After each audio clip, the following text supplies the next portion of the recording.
Сәлеметсіңдер ме балалар? Дүниетану сабағына қош келдіңдер. Бүгінгі жаңа сабағымыздың тақырыбы мектеп ережелері. Сабағымыздың мақсаты: балалар, бүгінгі сабақта сендер мектеп ережелерімен танысатын боласыңдар. Және сынып ережелерін құрастыруды үйренетін боласыңдар. Сабақ барысында кездесетін тірек сөздерге назар аударайық. Ереже, мектеп.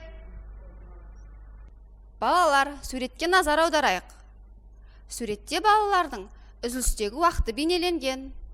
Кейбір балалар үзілісте мектеп ережесін сақтамайды.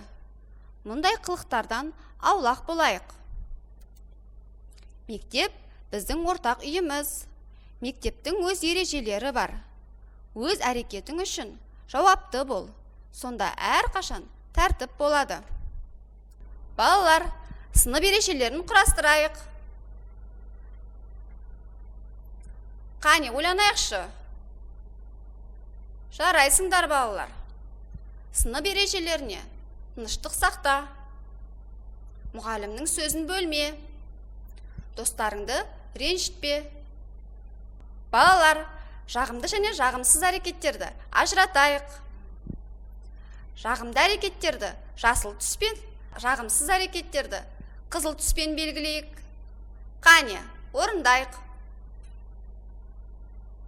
Дұрыс, сендер де осылай белгіледі деген ойдамын.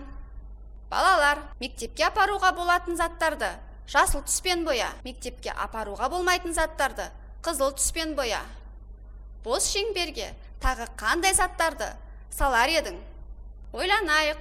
Дұрыс, балалар. Балалар, бүгінгі сабақ сендерге ұнады деген ойдамын. Осы сабақтағы көңіл күйлеріңді төмендегі смайликтер арқылы білдірсеңдер болады.